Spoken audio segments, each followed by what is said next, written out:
Today's mission was to change the oil lines in my 1997 Seadoo GTX.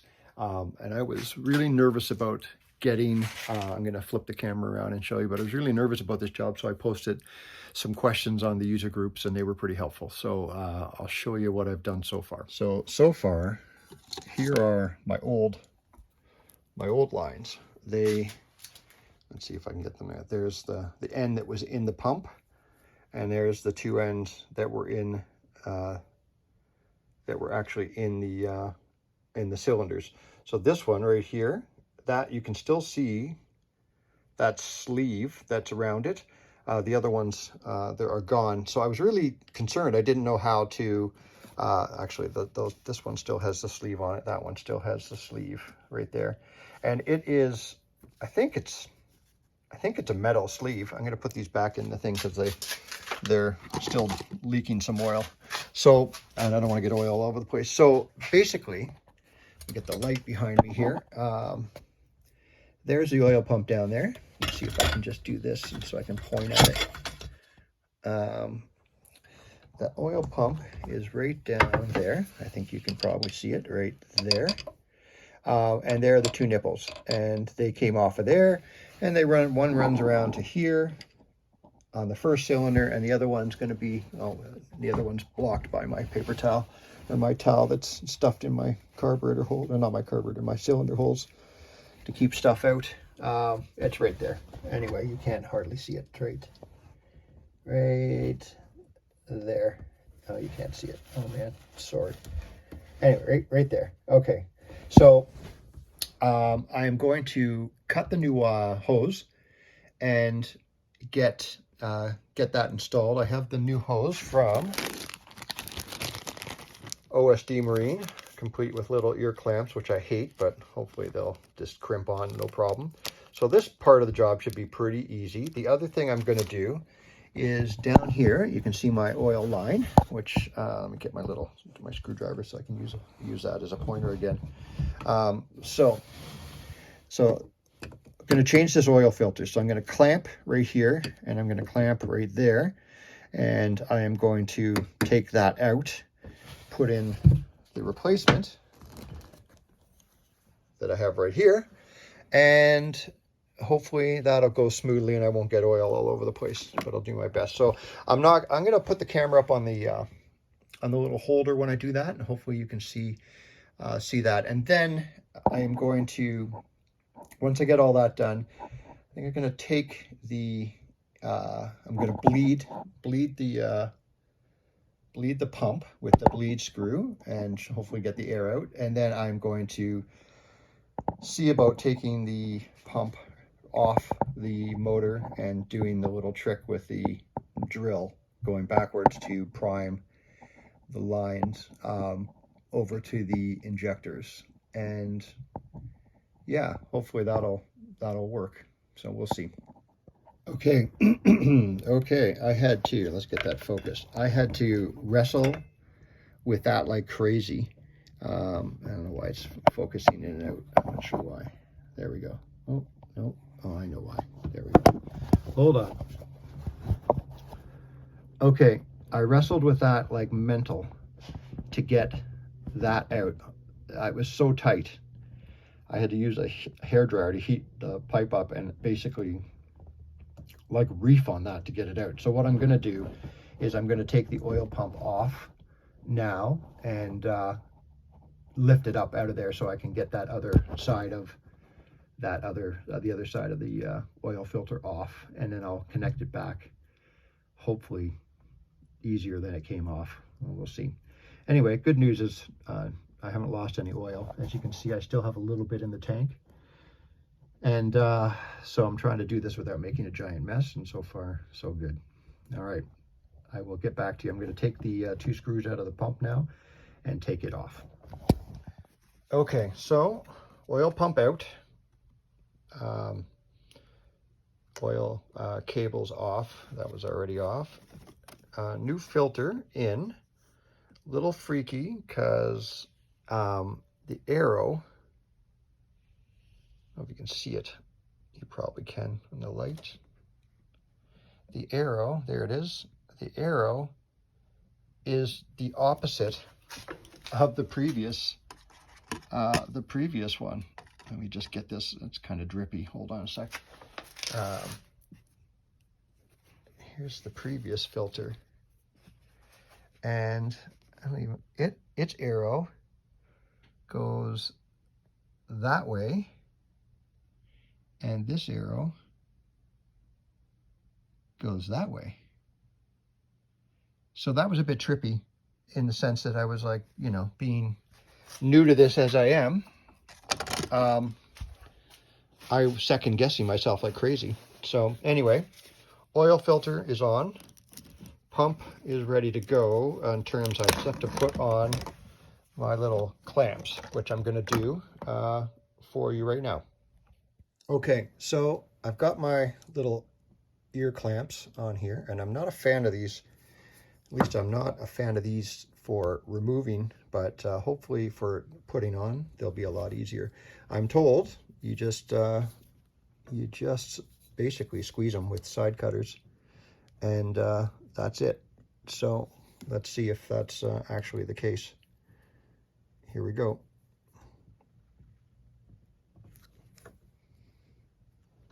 Okay, I think that was good. Same with this one. This one's a little tighter in here.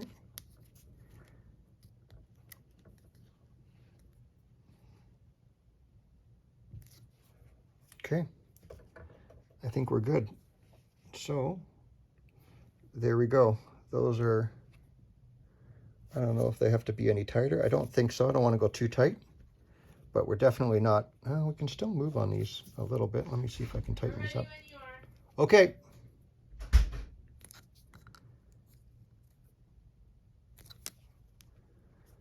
Yeah, you can still slide these around, but I don't imagine that those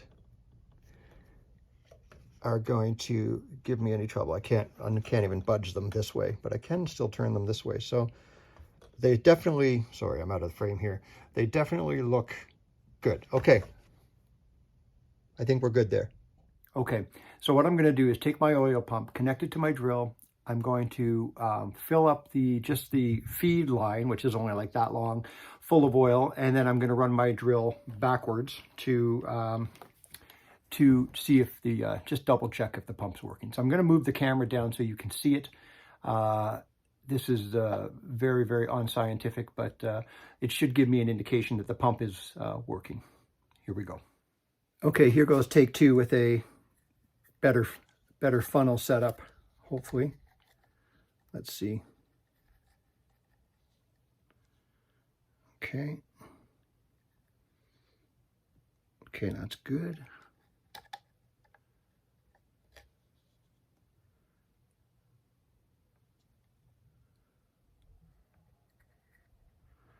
Okay. So that tells me that I am full.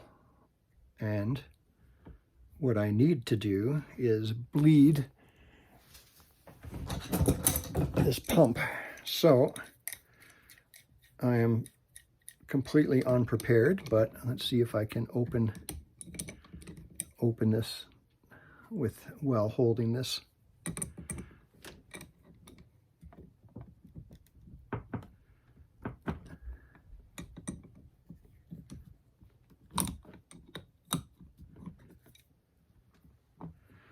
Okay, there we go.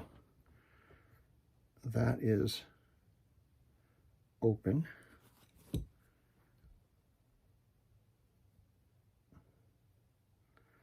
And gravity should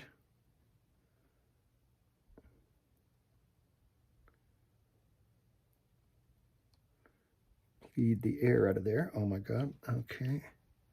Okay, done. Oil everywhere. Okay, more oil everywhere. Okay, so I know I have some oil in there, so I won't tighten this up too much since I can't really hold it. Okay, so I know that has oil in it. Now, if I now take my drill, put my lines in there, and go backwards, hopefully, I don't know how well you can see this, not very well. Hold on, stand by. Okay, can you see it now? Hopefully, yes you can. Here we go.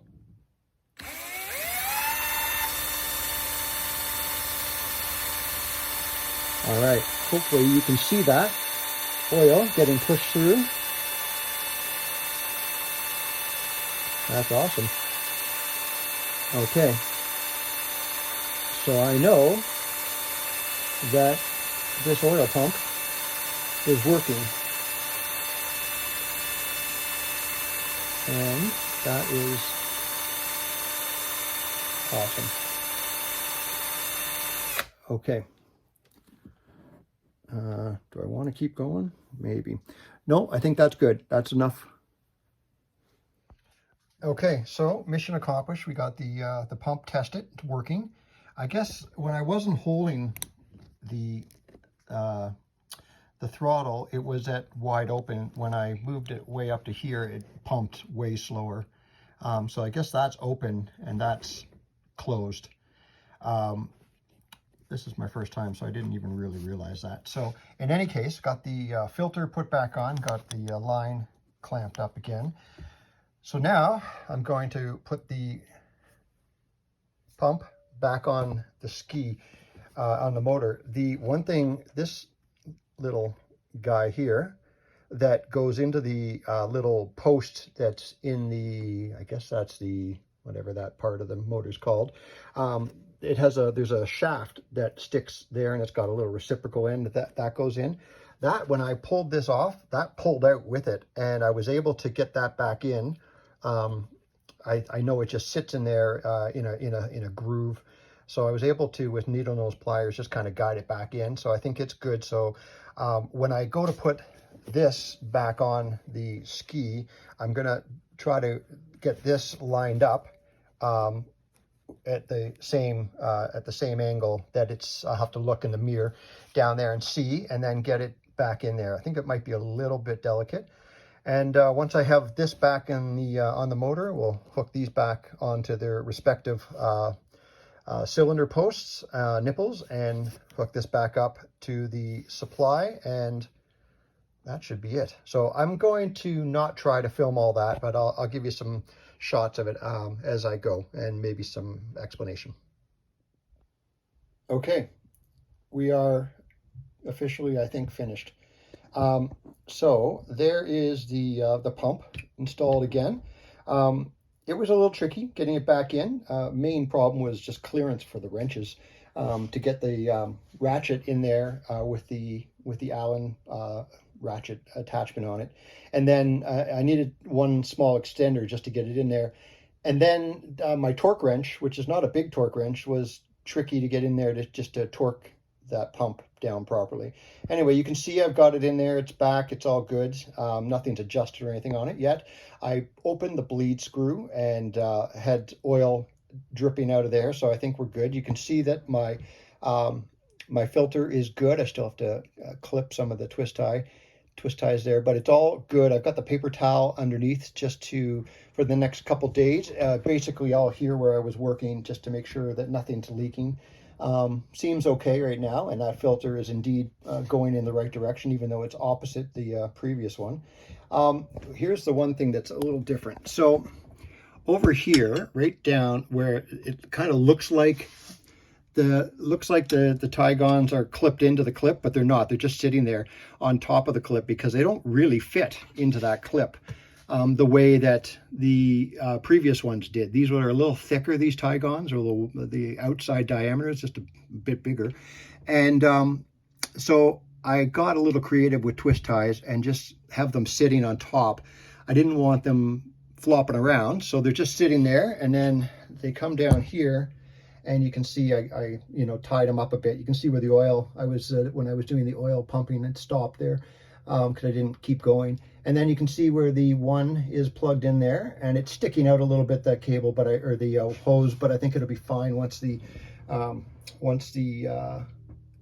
carburetor is there. I don't think it'll be in the way of anything. If it is, then I'll, you know, tie it differently. And there is the other cylinder right there. So that is it. It is a done job. It was that's a 6 or 7 out of 10. It wasn't super hard, maybe only a 5. It just took a long time, and it's messy because it's got oil.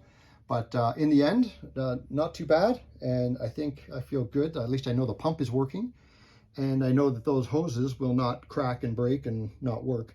You know, any number of other things could go wrong, but you know, every time I do something like this, I eliminate a few other things that might go wrong. So there you can see where that's valve. That's the other valve I put in on another video to my lower crankcase, and that's just off for the winter, so that oil pressure isn't sitting on my lower seals, hopefully not flooding my engine with oil. So that's it. That's that job done. Thanks for watching. Hope that helped a little.